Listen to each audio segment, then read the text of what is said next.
we've seen this acceleration of the time scale. The amber is hundreds of years. The orange is a couple hundred years. The green is like tens of years. So all the, infrared, we were talking hundreds of thousands. Magenta, we were talking tens of thousands. Red, we're talking thousands. So there's really interesting thing. And of course, these colors were chosen. So it's not a coincidence or a miracle. Or it's like they were chosen to make the pattern look like this. But as these mimetic things emerge, they're doing it quicker and quicker to get to the point where life was people, was conscious, intelligent, self-aware, took hundreds of millions and billions of years. Like to get from life existing to being self-aware is on a time scale that's unfathomable to the visible light spectrum of the altitude scale, right? That radio wave band is billions of years. The visible light is like going from the 100,000 scale to like decades. Although, yeah, a weird thing occurs there too, but we're gonna, so green, maybe over the course of decades, we started to see like a new pattern emerging. And this is the work of developmental psychologists, social developmentalists, anyone who's studying development. If you try to find patterns, you'll eventually find that this like countercultural, postmodern green thing, it will typically be identified as a scale, as a level, a stage on whatever system.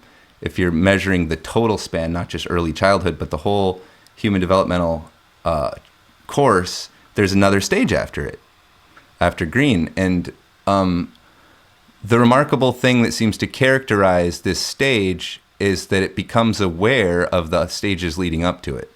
So the second tier breakthrough, the teal meme breakthrough, is when a person is looking at this world, possibly in all four quadrants, but typically in just one of the quadrants, and often the lower right or the upper left.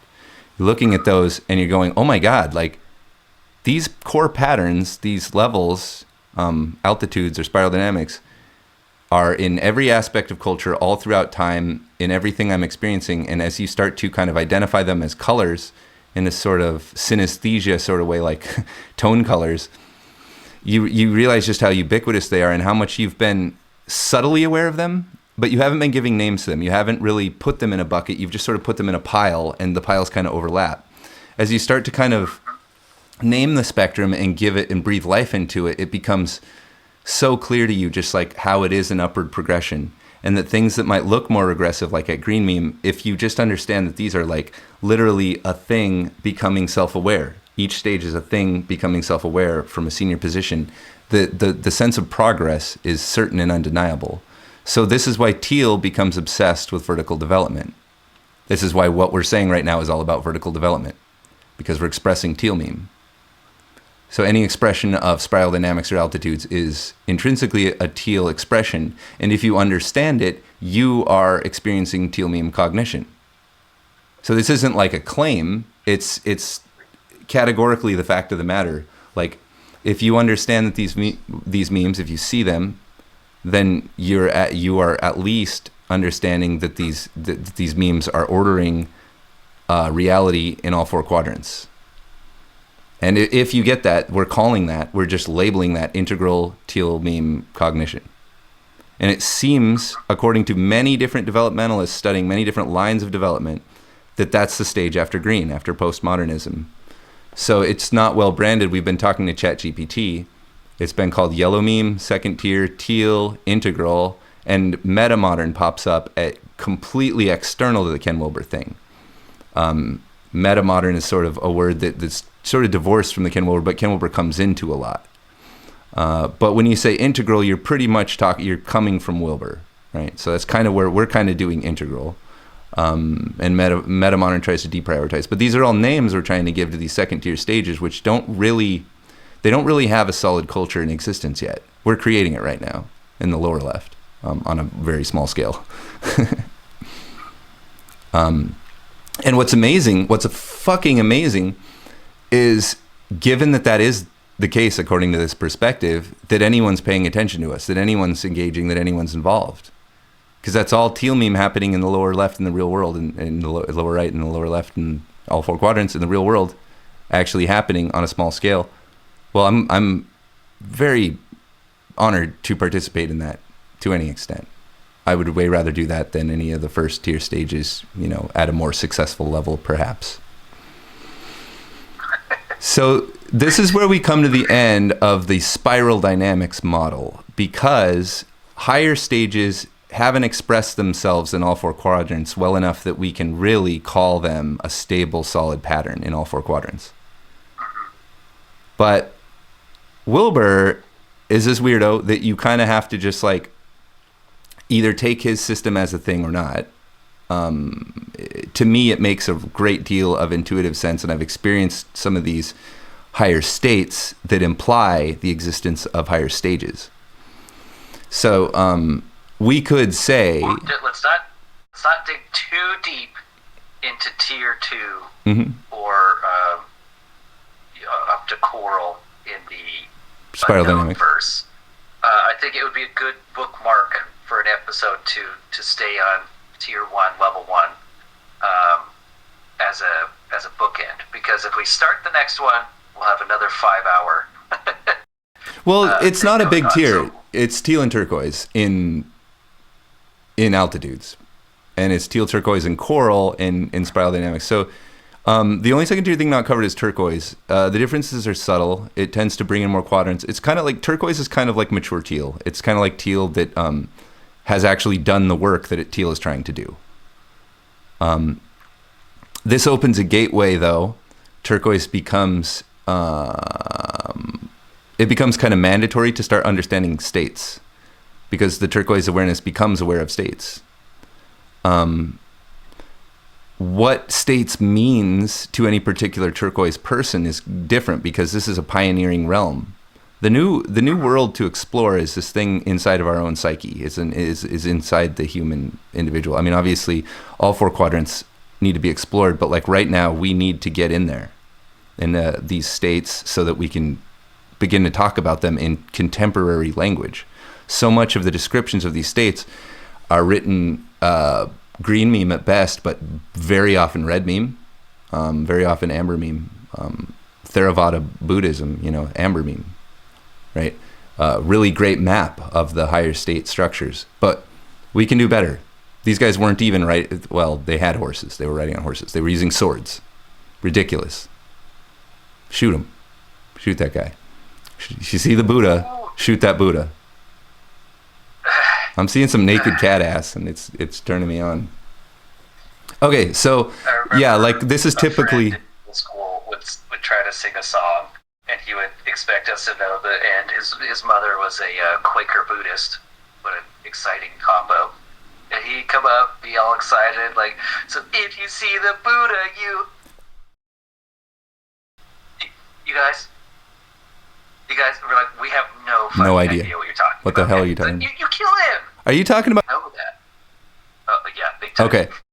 Okay, yeah, because I was like, oh God, is this the origin of this? I didn't actually know the origin. Because yes, this is what happened. Our friend who was much more aware of states than we were, when we were like we had one friend who was aware of state practices. I don't know why he hung out with us. No, he had New Age upbringing, so he was aware of these states. We were just we didn't care that he was different as far as his like whole view on everything. We were uninterested. As opposed to other people who just thought he was a fucking weirdo. But he got us into lucid dreaming and state practice in a little way. He turned us on to that, I would say. He's one of like maybe 4 people that kind of turned us on to that. Anyways, so he would say, if he'd sing this little song, right? What do you do, guys? What do you do? I'm like, I don't fucking know. What do you mean? How the fuck should we know? But you kill that Buddha because that's amber meme. It's you. It's not you because you don't exist. It's the universe is God. Okay, well that's not helpful. Kill him. Kill Buddha. Yeah. When people start talking like that, shoot them. It doesn't matter. It's knowledge. But the enlightenment experience is not knowledge. Cannot be communicated. Jumping on the trampoline and lighting rubber cement on fire. Then. So I will have to log on before we get so we have a clean, editable part. I will have to get off here. I have some failed promises I need to make up to Danielle. When? We didn't do everything yesterday that we were supposed to. What do you think? Like Soon? 30 more minutes. 30? Okay, I can do that. Okay. So, we'll do we'll make sure and do like a beginning and end cap. And Sure. just so that the whole model's covered, I do want to cover the third tier in brief. So we've made it through turquoise. Like we just covered teal and turquoise briefly. Again, like most of my channel is like tutorials on these. If you like the dialogical form, we're trying this out. We're gonna explain altitudes in various ways in various settings. Those seem to be what people are coming to this channel for.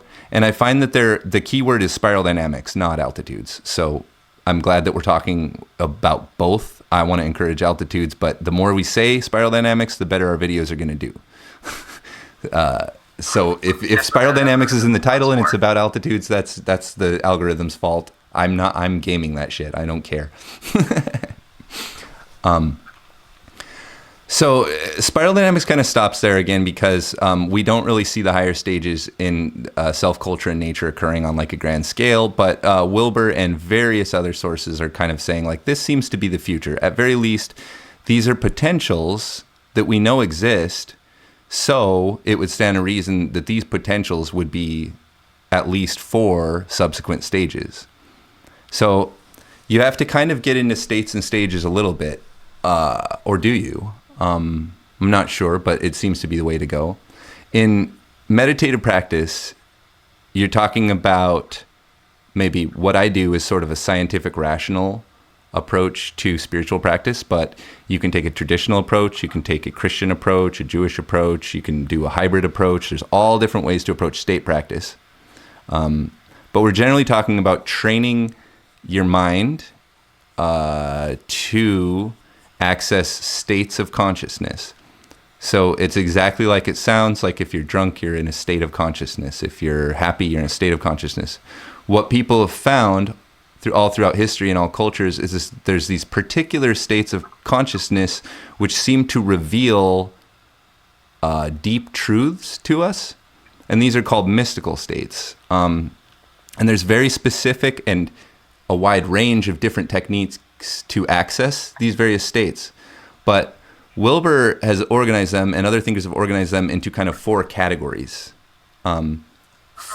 Anywhere from like 3 to 6 is pretty common, but I'm liking this 4. So the 4 are psychic, subtle, causal, and non-dual. And this goes back to the very start of Wilbur, like his very first book, The Spectrum of Consciousness, is very much picking apart these what these really are from a scientific, rational, non-traditional mythological perspective. Like what is happening when a person meditates? Well, they start out by going into what we're calling in altitudes this indigo realm as a state. So at whatever stage you're at, amber meme, orange meme, green meme, you can enter into this temporary state where the sense of self, the ego, kind of dissolves, and you realize that the ego is sort of a fictional construction. It's a made-up character. As you're coming out of turquoise and you start to become aware, particularly through state practices, and oftentimes that may involve psychedelics, it may involve various things, but you can get into a particular state of consciousness where it seems to you, from your firsthand perspective, that what you're experiencing is more true than what you normally experience. And that experience is a sense that the ego, the self-sense, the script, the story that you tell yourself, what you think you are, is unreal. And reality is the self and environment occurring as an interaction, and the self and the environment both being fictionally constructed by your mind. So psychic doesn't mean I can teleport or telekinesis or read your mind. It means psyche aware, that I'm able to start to see into those hidden subconscious programs running in my mind. I'm becoming aware of how my psyche actually operates through directly experiencing it. So the first-hand upper left experience of psychic consciousness or a psychic state of consciousness, is very much a disillusion of the myth of the self. And what happens when you stop seeing yourself as an ego, as a self, is reality, the environment, your mind become infinite because you're not constraining them to this little voodoo doll. What you are is actually extremely amorphous and fluid, and you have the potential to be so many things that you've never even tried to be. So the total psyche is such a more powerful and large thing than the ego, script, story, self-sense. And I think that this is the gestalt of the indigo realm or the psychic state. It will have oftentimes to do with ritual practices and things that are sort of meant to beat the self out of you. So Fight Club is very like indigo level experimentation based on physical violence and humiliation. They're transcending the self in a certain way and in a certain sense through that kind of explosive violent activity. That's not required. That isn't the middle way at all. Probably the best way to do it is if you meditate every day for any amount of time, you'll start having psychic state experiences. Like if you comprehend this conversation, start meditating 10 minutes a day, every day. Within a few months, you'll start understanding what this psychic realm is. I say that's my recommendation just based on what I've experienced and seen. If you're at a lower altitude, it will take longer. If you're at a higher altitude, you can get there quicker. But all you really need to do to start experiencing psychic states is to sit in a relaxed, upright position where you won't fall asleep, and to pay very close attention to the way that what the thing is that you think is yourself, what the thing is that you think is your interior. Notice your addictive tendency to form this egoic story and to constantly think language thoughts that create and enforce your story in all four quadrants. And so it becomes imperative, like, do I have control over that? Can I stop doing that? Is it even for a moment? Can I stop thinking for any amount of time? You get better and better at it. So when you start telling people, try to meditate, they go, oh, I can't do it. I just get distracted. I stop doing it. Yeah, that's my point. That's what meditation practice is. It's not becoming enlightened now. It's noticing that you can't do it. And it's like, shouldn't that be a problem to you that you aren't in control of the fact that you're thinking or not? So unThinkMe is very much teal, turquoise, and indigo. So we do get into this state stuff, and I spend a lot of time in these lower realms because I'm not at the higher realms, right? But so what happens with the psychic practice is you'll find in this state practice that some things work a lot better than others, and some things give you deeper and deeper truths. At the indigo stage, you're tending to have constant consciousness in dreaming. So all your dreams throughout the night, you're present there, and you'll remember them when you wake up. It's a very clear, it's just like the difference between infrared and magenta where language starts happening. In the difference between turquoise and indigo, you start being aware of your dreams and having dream recall. It's pretty common. It's not every time, but generally the kind of stuff that you do in an indigo realm of state practice or a developmental stage will give you conscious access to your dreams. And that's a really good reason to call it psyche aware or psychic. So that's a pretty good litmus test, is the dream work. Like if you are doing dream work and you're aware and conscious and remembering dreams, you have a foundation in that indigo or psychic state realm. And what you find is that there's the confronting your fears and cleaning up your psyche results in more and more profound visions, to the point where what was once like a lucid dream is more like an experience of some sort of ultimate conceptual reality or blinding light of various colors, or like traveling through a tunnel of psychedelic vision and sound. And this is where you're getting into the violet. So this is still conceptual and it's still in the psyche. You're seeing stuff. An Alex Gray painting is a pretty good depiction of indigo and violet reality. Like that's literally what your reality looks like. Your body is still kind of here, your environment's still kind of here, but it's all kind of starting to get invaded by this infinity penetrating through everything, or this blinding subtle light. Okay, so the subtle or violet then kind of leads off a cliff into this unmanifest void that occurs before time and before space. So before time, I'm talking about time. What the heck does that mean? It's like there's a moment that occurs forever, and inside of that moment, we start counting seconds and time happens. But what it always is just this moment, and stuff changes so we can measure it with time. But it's always now. There's no time in reality. And so the true nature of reality is there isn't any. It's nothing. It's void. It's completely, it's space itself. And what we find in causal or ultraviolet is that space that is all of reality, that reality occurs inside of, that space is actually our own nature, is actually who I actually have been this whole time. And so this would be colloquialized into communion with God. The Father and I are one. Because the entire space upon which the manifest realm rests is who I am, not conceptually, but in this causal experience. If your mind is only experiencing its own awareness, and it's not experiencing your body or your psyche or your ego at all, you're only experiencing awareness itself, that is a causal state. And that will result in the Buddhist enlightenment or the Christian gnosis. And it's a sense, it sounds narcissistic to say I am God, but it's more like God is being me, and that there's no difference, that in God, Adam happens. There's so many weird ways you could put it. But this is the thing that people experience that makes them start talking about God and creating amber meme axial religions, is they have this moment where they realize that their true nature is the exact same true nature as all other sentient creatures in the universe. It's just pure emptiness.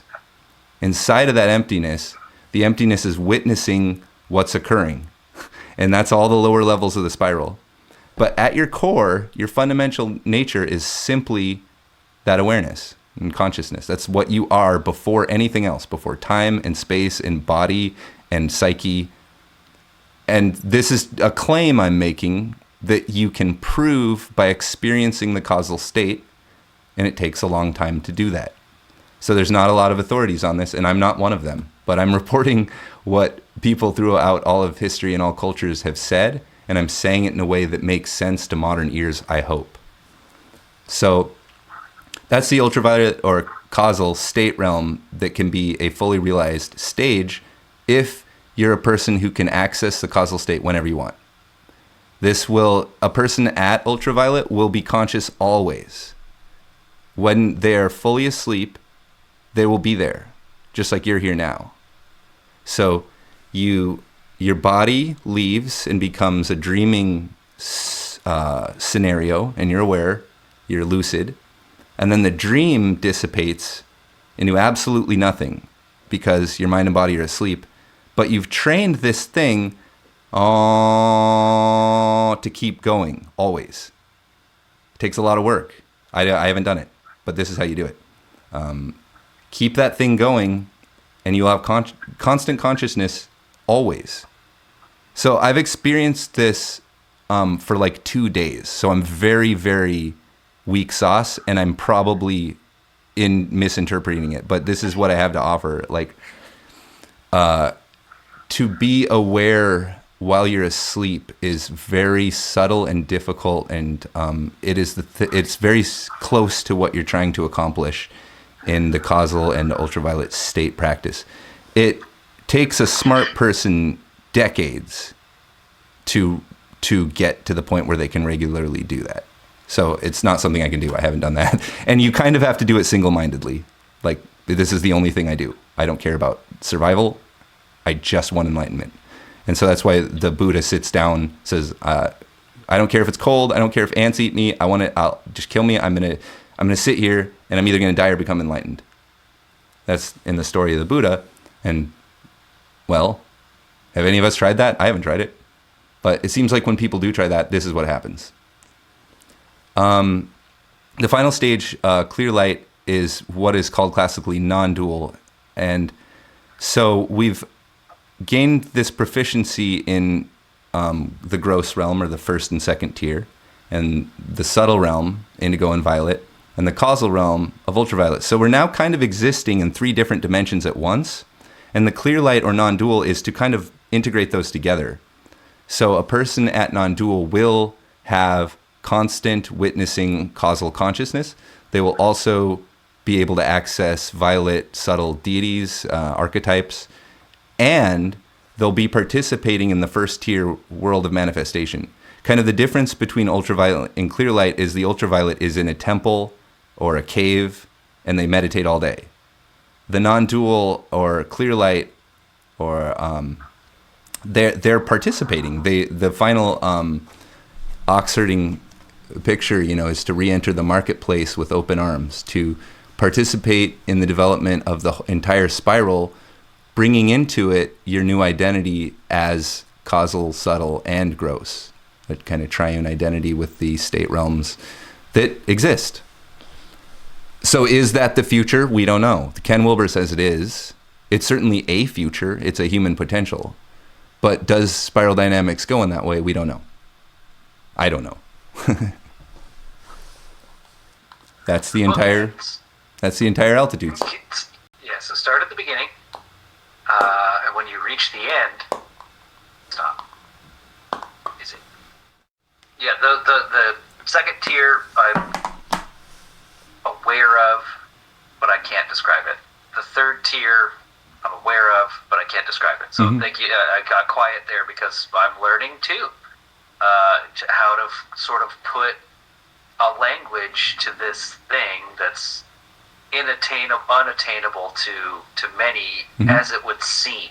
I don't know if we're recording yet or not, but we were starting to talk about seeing a system in its whole and being too intimidated to even start. And I feel like dataphobia, the fear of large data objects. Yeah, dataphobia. Anyone who's sort of dipping their toes in the realm or in falling upon this podcast, unThinkMe, to get a little better, awesome. People who come to this podcast thinking that I want to watch it so I can tear it apart, great. People who come to this podcast because there was a link and don't want to learn about this at all, great. None of those are wrong. Yeah, weirdly, the trolls aren't really interested for. I hope they come because I want their views. But yeah, so far it's the novices, the people just dipping their toes, and it's the experts, the people who know more than me. So we got to try to appeal to both, it would seem. We mentioned it in a call with Andrew. The sort of bookends are pre-beige, pre-infrared. There's nothing to care about. You don't know anything. You can't care about anything. Yes. And then clear light is so far advanced that there's nothing to care about. You literally are the god of the universe as this particular instance of a human being doing whatever you can for the fate of the cosmos. So don't care. So yeah, that's right. And that's why it's visible light. This is the entire range of caring. Beyond there, it's something else. And caring again is just a word or phrase I'm using. Care and concern as a developmental stage structure. Yeah. So I mean, eventually, you're so developed that worrying about a meme or tier above you, or worrying about a meme or tier below you, not worth your time. Exactly. Just show up where you are and try to be aware. Yeah. And be happy and healthy in that. Yep. And this is the thing that we're talking about a lot is Ken Wilber stresses growing up and waking up, which are ascending the spiral, ascending the states. There's also showing up and cleaning up, which are descending approaches to show up at your lower chakras, lower levels, and that's what's missing with mystics. That's what's missing. Clean up. So I try to clean up. I'm trying to clean up. I'm working on my amber. Point, it's. Sorry to cut you You're off. good. Say it again. Well, this is a big part of what we offer that's different. Is we're not ascender fundamentalists. We are into showing up on all quadrants, on all stages. We're interested in those lower stages. I think that's what's really making like our presentation different. Yeah. I hope. So in conversational sense, if we're talking about a situation and putting a meme title on it or a level title on it, it's just so we're speaking the same language, and we can sort of try to make it muscle memory to identify these stages and memes to better understand not only the situation as it's going, but also in ourselves and our role in that situation and how we can show up and clean up. Yeah, we're doing this experiment for y'all. If using this language doesn't work, then here you go. This is the example where it doesn't work. If it does work, then here's the example where it does work. It's like, that's what we're doing. I wanted to dig into this one for two reasons, and I headed the episode with it, or episodes. One, what's the progression? What's the ascending scale? And then what's a common language we can use so we can talk about it? If I'm speaking French and Adam is speaking Spanish, they're both Latin root, we can get a little bit out of it, I guess. But there's going to be things lost in translation, and that we're all doing that together. Me, you, our audience. That is a real thing. Yeah. And yeah, so I mean, we're just, shoring everything up. It's like we're talking about the same stuff that Jordan Peterson talks about, but instead of unpacking what postmodernism is for 45 minutes, we just say, it's okay, so that's green meme. And it takes 3 seconds. It's the same topical material, but our hope is that, that this is cutting huge corners in terms of this dialogue that's taking place and making it possible to have these discussions in a way that literally doesn't eat up your entire day. I mean, that's kind of what the Ogle map does for us. Let's hope. And this is the experiment. The other thing I don't know if we mentioned on this topic or today is that we talked about ascending, we talked about not descending, but showing up and cleaning up, which is sort of descending, but it's a wavelength. You dip all the way down to beige, and all the way up to wherever, constantly. Yeah, and different parts of yourself. And that's also okay. You have a comfortable level that you sort of operate on, your standard of practice level, but that it changes. You're not one thing all the time. Yeah. So I think I said it last time. There's no you're turning a dial up and down and it's smooth. Mm-hmm. It's not a old TV dial where you're clicking through the channels. It's a very hard start and stop. That doesn't exist. Yeah, this is what the model does for us is to pretend that there's like an actual yardstick, and that's why it is a mental exercise. It's each of these stages is where a thing as a self sense expands and then sees that former self sense as a part of itself. So this is holonic. They're all whole and within each other. Yeah, and so that's the pattern. But where you put those bubbles, there's no shell to that bubble. It's just it's a fluid thing. And that's teal's flex flow, or yellow's flex flow in spiral dynamics. That's what they call it, flex flow. It's to actually understand that wave-like fluid nature of it. I show up at orange in this conversation. I show up at green. I show up at teal. I show up at turquoise. That's kind of where I live. Sometimes I get up into indigo. Sometimes I get down into the other. But where I really show up at a given moment in the upper left and the lower left is going to be green, teal. It's centered around there. So we're averaging a lot of things out to say that a person is expressing or showing up at an altitude. And it might be green into teal. There's kind of these nodal, there's a big difference between someone who's solid, mature, healthy orange versus someone who's just realized that their whole mythological narrative is bullshit. Very big difference between those two. And someone who's just starting to put in question, not even necessarily that it's bullshit. If you questioned it, you're moving. And this is a thing that I got into with the third tier stuff and the state experience stuff is was not the Johann who grew up with a New Age upbringing and understood what states were. I grew up in an orange and green situation where I literally did not know when I watched Ace Ventura 2, these guys in orange robes sitting, meditating. What is that? Why are they doing that? It's a pointless waste of time. Like, of course. It's just a bunch of like mythological. I didn't know anything about this. And what happened was, of course, psychedelics, but clearly my mind can do some things here. This is very fascinating. But it was when I started having my first lucid dreams, because I didn't believe in that. I didn't know about that. And someone suggested, like, hey, did you know about this thing? I was like, no way. And I started doing it. I did all the work that you have to do. It takes like weeks to months. And I started regularly having lucid dreams. And I started remembering more and more and more and more of my dreams, to the point where I could remember each like 4 to 5 sleep dream sessions from start to finish. And then they kind of fizzle in and out. Like, it got so quickly elaborated when I started doing it. And it blew my mind. I did not, like, why doesn't everyone do that and talk about, like, why isn't this a thing? It's this, like, fringe thing. I don't know if everyone would want to. No, right, exactly. People don't want their psyche revealed to them. Yeah. But it's literally 2 hours of your day that you're missing every single day. Yeah. Well, yeah.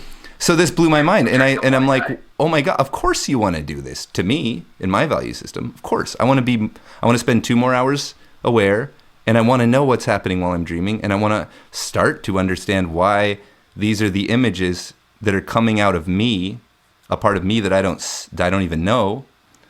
I could go really deep into the dream stuff, but that's not this episode. It's just to say, as each of these state realms is experienced firsthand, for me, it was a revelation. It was I was like, oh my God, this changes. It's like what I was saying about if I got abducted by an alien. This changes the rules of my nature.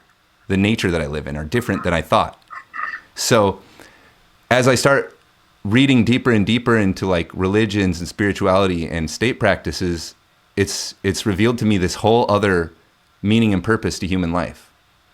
That there's one direction you can go that is towards greater and greater self-awareness that has nothing to do with your first tier concerns. It's just not related to forming a solid, healthy ego, fitting in, and succeeding.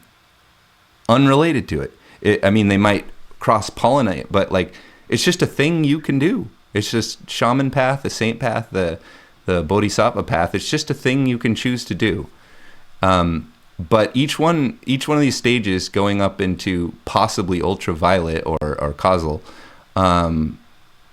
very astonishing, and I legitimize them because I've experienced them, and so they're undeniably real to me. And where I'm trying to legitimize them, I would like to have people who have much more fluency and much more ability, because I'm very much a novice. It's not the focus of my life. But I do know, in my perspective, from everything I've seen and experienced, I can say that I think that this progression is very much a thing that you can do. It is a human potential, and it is, each step on the path is absolutely astounding to anyone who's rooted in orange or green. Just totally changes the nature of the game the more you do it. And it's unfortunate that pretty much in our culture, the only way that you really start to get exposed to this is through using psychedelics. And that usually becomes its own path, and it doesn't often lead to genuine mysticism. It tends to lead to regression, actually.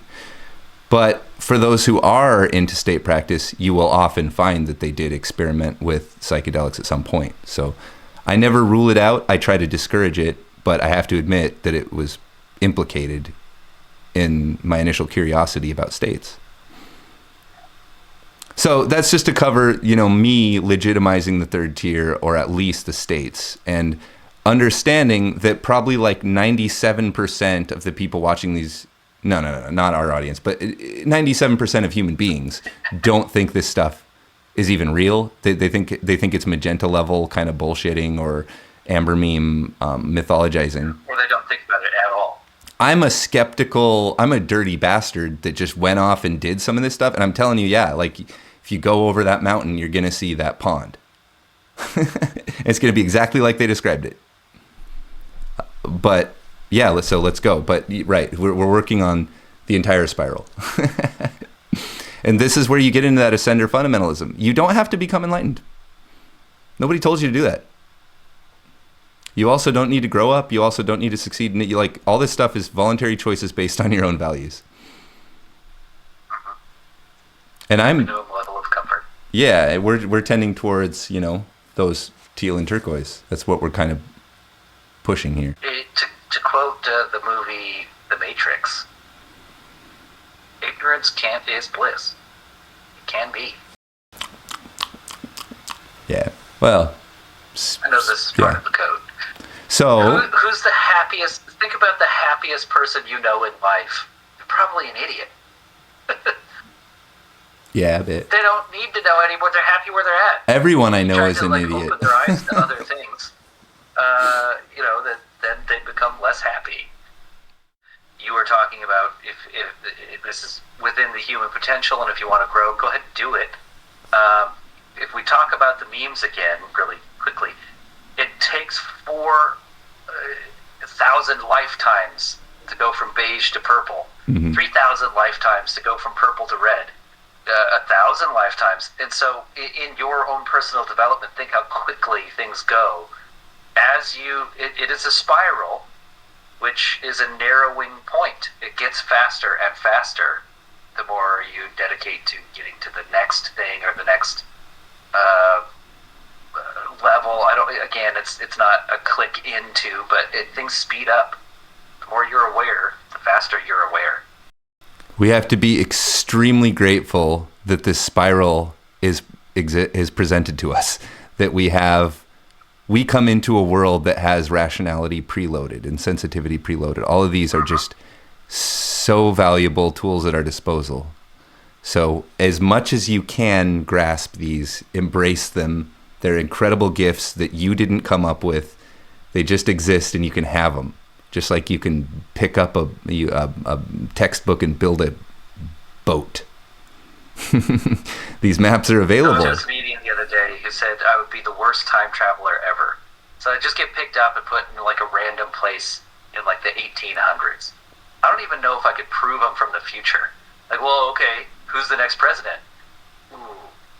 And you see someone like working on a telephone, like, oh yeah, in the future we have these like phones in our hands. Oh, okay, how does it work? We've been handed a lot of things.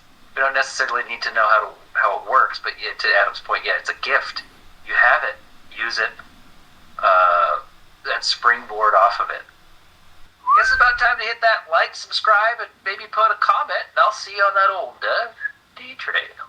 Join us on our Discord server. It's called unThinkMe, where we will have very lengthy conversations with one another. This has been unThinkMe, and I hope you're having a wonderful, wonderful, wonderful time. We hope you love it. Here we go. Yeah! What?